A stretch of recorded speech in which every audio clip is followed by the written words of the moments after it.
Yo, yo, yo, what's up, everybody? It's your boy, Cool Eagle, back here, another video. How y'all doing? Man? It's a lovely day to be Eagles fan, man. We got more Eagles content on the way, man. Look, and I appreciate you guys showing up and showing out for your boy, liking and subscribing, man. The channel's only going to get better. But this isn't about that and my love and appreciation for you all. This is about why does Lamar Jackson face so much criticism? We know Lamar Jackson, the two-time MVP, probably going to be three-time MVP, depending on how the voters are going to vote on this one, especially after that horrific loss he took versus the Buffalo Bills this past Sunday. Yeah, I know we can look at the numbers and say that he had 100+ passer rating. He came back in the second half after a horrible first half, you know, that pick and that fumble, and then Mark Andrews, comes and fumbles it again. So he's facing a lot of criticism and talks about how losing has impacted his legacy, him possibly being the only three-time MVP to not even touch a Super Bowl. But we're going to let Jason Whitlock explain his perspective on why Lamar Jackson faces so much criticism. And remember, like, subscribe, all that good stuff. Can't do this without you guys. Can't grow without you guys. Love and appreciate every one of you.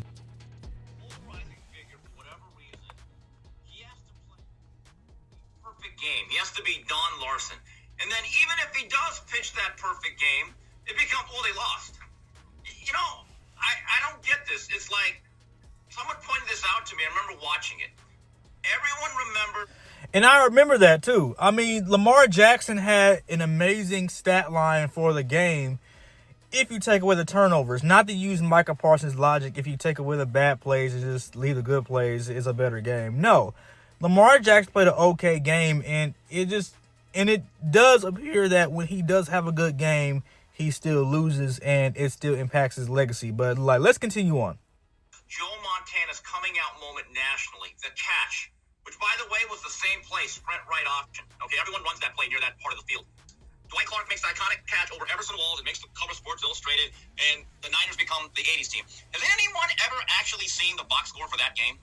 Joe Montana turned the ball over at least 5 times.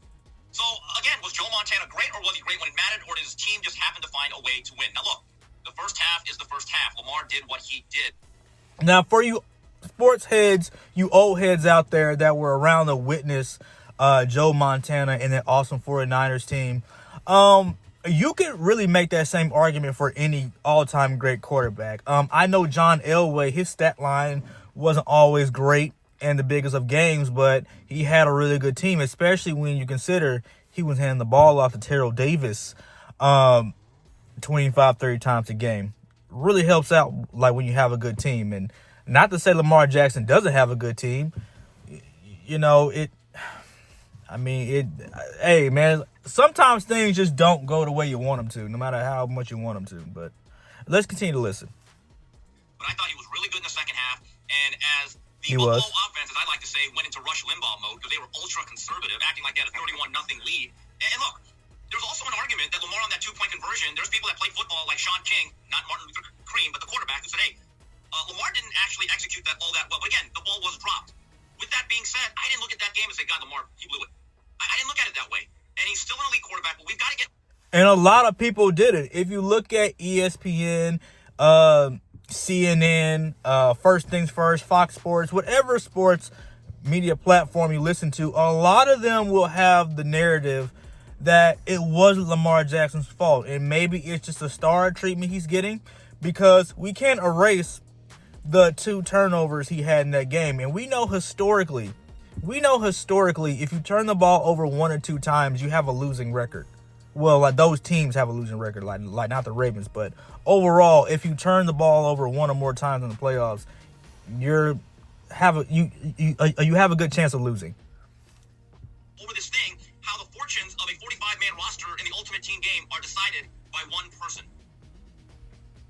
Steve, I totally agree with you. That's why I was shocked this morning when our guy TJ Moe here was trying to point a finger of blame at Lamar Jackson. Sorry to make an accurate assessment that we've always done throughout all history. I thought your money line was very compelling. I would make a different point, though, because I think everything you said, I totally agree with. Here's what I'd say. I don't want Ryan Clark to affect me either way. I still want to be able to evaluate the game properly. And evaluating the game properly means saying what I think is obvious. It is not Lamar Jackson's fault that the comeback fell short. It's Lamar Jackson's fault that they needed to come back in the first place. Oh, now that's a good point. It wasn't Lamar Jackson's fault that they didn't push or complete the comeback, but it is his fault that they had to come back anyway. Because if y'all remember those 2 turnovers in the first half, he threw an interception, a horrible interception, and then he made a horrible fumble, and then Mark Andrews fumbled it right after that. So, 2 things can be true. They only got 8 drives in the entire game. Okay, 3 straight drives. They scored a touchdown in the first one. Then he threw a pick. Then he fumbled. And then he took a bad sack down by the goal line where they had to settle for a field goal. Instead of taking 7 points to where they were down at halftime when they should not have otherwise been. That is when we talk about a guy like he's the best player that exists and was going on his 3rd straight MVP potentially, we should be able to properly evaluate, hey, he blew the first half and had to play really well, which he did in the second half. That's football, and sometimes the interception was just a bad pass. Fumble, byproduct of a bad snap, poor blitz pickup, DeMar Hamlin right in his lap, and it's an inadvertent, it's just a mistake. But that's what happens during the course of a game, and then he started making all kinds of plays that put them back in the game to the point, and I saw Coach JB, Steve, trying to blame Lamar for not throwing that football on time to Mark Andrews. Miss me with all that. He put it in the guy's lap on the goal line. Mark Andrews has to make that catch. Guys. He definitely put it in Mark Andrews' lap, and he dropped it. I still don't know how an all-time great like Mark Andrews dropped that pass, bro. I don't know how he dropped that. That is something that we're going to talk about for years, of how Mark Andrews dropped that. Because imagine if he would have just caught that ball, the Bills and Ravens going to overtime, and Derrick Henry pops off a long one. Pause. You want to assign blame. I got a name, and he's done an excellent job of coordinating this offense. Todd Monken. Why in the world, in the biggest game of the season, are you putting Derrick Henry on layaway like a Cavaricci sweater at Chess King? You have to understand, that, especially in the 3rd quarter. He was rolling downhill, and then you have that little scat back, or a smaller one, and Hill, and I think, Buffalo. Yeah, man, Derrick Henry having 16 carries for that game is criminal. That's very criminal. I would have thought that the Ravens would have stuck with the game plan, but this takes me back, though, because every time the Ravens lose, it's always because the Ravens either get away from their game plan or it's just some kind of mishap. Like that loss versus the Cleveland Browns earlier in the year. They shouldn't have lost that game. But when you get away from Derrick Henry and only giving him the ball 11 times, and he's still giving you 6-7 yards a clip, and you go away from him, that's just criminal. That should be federally state prosecuted. It's just so criminal. Getting shoved around, they should go to some heavy personnel, maybe some 12 sets. This is a game where you look at the big Bama Slam and you say, listen, big boy, we're trying to get somewhere. You're going to take us there. You're getting 25 carries minimum. I thought, again, and I get it, you have an MVP, you have a quarterback, that is that guy. But at certain points of the game, you have to dance what's going to bring you to the next level, the next round. And that's why the Philadelphia Eagles have always just been a better team to me, because we don't have egos on this team. On our team. We don't have any egos. Jalen Hurts he makes more than Saquon Barkley. $45 million a year quarterback. But he's willing to take a back seat because he knows the goal in mind. He knows what Saquon Barkley can do for this team. Get him all the way to the Super Bowl. And, of course, Jalen then will do what Jalen does. But for right now, he doesn't have an ego. And that's what you got to appreciate about him. And that's why I will always put him in a class. Well, not a class, but I will always say, compared to other well-known quarterbacks, you got to put Jalen Hurts above him because of his attitude, his demeanor, and his mindset towards winning. Not just, the popularity contest. In my view, that was Derrick Henry. He should have been fed that ball all throughout the second half. How they didn't run the ball on the original 2-point conversion. One they missed, I believe, in the 3rd quarter. How they didn't run the ball there blew my mind. They were gashing them. And I was like, and now 2.5, 3 yards, you don't trust Derrick Henry or Lamar Jackson? You're throwing the ball there? I thought that was incredible. I thought that was like, they just came out of character. You just broke character. You're running the ball. Buffalo can't stop your run. I did think that was silly and stupid. Steve, what do you think of my take? And here I am saying don't pin the blame on Lamar Jackson, but I am saying, hey, let's pin the blame on Ryan Clark. Ryan Clark and ESPN and all the race guys that turn everything into a racial dispute, I think he's hurting people from enjoying Lamar Jackson. Now, that's what I will say about Jason Whitlock. Now, you can say a lot of things about Jason Whitlock, but at least he gonna call it like it is to an extent. They do be race baiting a lot on ESPN, but that's a whole other topic of a discussion. This is just about why Lamar Jackson faces so much criticism.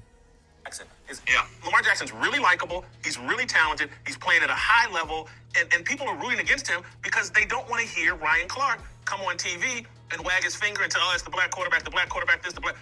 When there's never been in my lifetime, and I say this a lot, and look, position was dominated by white quarterbacks. But I never heard a conversation about how great the white quarterbacks were during the 70s, 80s, and 90s. And it's a white quarterback here, and only a white person can play it. But we're doing that on the other side, and people are rooting against. Now, I got to disagree with that because they do be glazing a lot of these old school quarterbacks like John Elway, Joe Montana, Jim Kelly. They do be glazing the hell out of these old quarterbacks. So I do disagree with that. They do still be glazing these old quarterbacks. Hey, man, I don't want Ryan Clark wagging his finger at me and trying to prove that I'm inferior and blacks are superior, and if it wasn't for racism, everything would be different. They just don't want to hear it, so they root against Lamar Jackson. There's no doubt that he has. I don't think they root against Lamar Jackson. I think they actually root for Lamar Jackson, which is why a lot of sports platforms are not giving him as much blame as Jason Whitlock is right now. For the division, he is the chef of that meal. And here's the thing. In the era of social media, when everyone has a voice or a platform of different sizes, everyone's going to be able to chime in immediately. And Jason, I thought it was unfortunate that right after the game, on my timeline, these people who were pretty neutral, but if they lean in political direction or culturally have certain feelings, whether they're black or white, you almost start to not root against or for Buffalo or Baltimore. It became either we want Lamar Jackson because of this agenda or we hate this agenda and we'd rather have Josh Allen. And I think that's unfortunate. The bottom line is this. I give Lamar credit. I've never actually heard him that much try to push this agenda. This guy just wants to play ball. And I think he even realizes, hey, my time in the league, I'm now on the second half of it. I'm still in my physical prime, but I don't have 30 years here. These careers are relatively short and they go fast. In the window, They do understand that these careers are very short, which is why you see Lamar Jackson so pissed in these press conferences post-game, because he understands, man, like, a window doesn't stay open forever, man.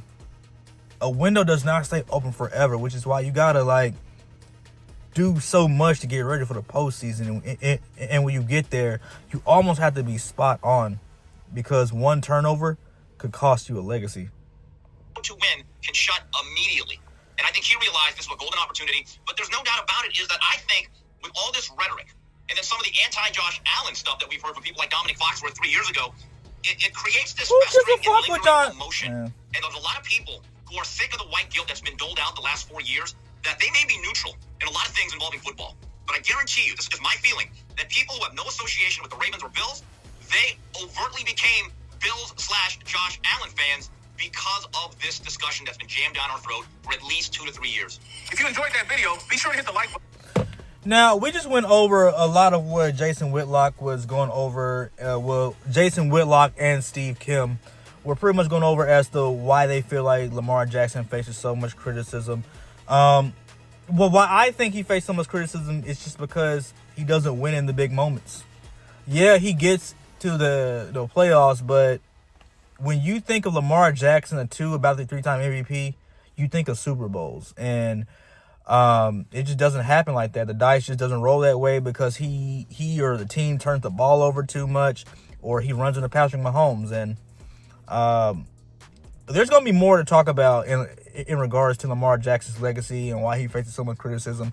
But I just wanted to give y'all a perspective from Jason Whitlock with a little commentary from myself as to why Lamar Jackson faces so much criticism. So if you like this video, remember to like, subscribe, all that good stuff, guys. We got more content on the way. Love doing it with you guys. Until then, your boys out here.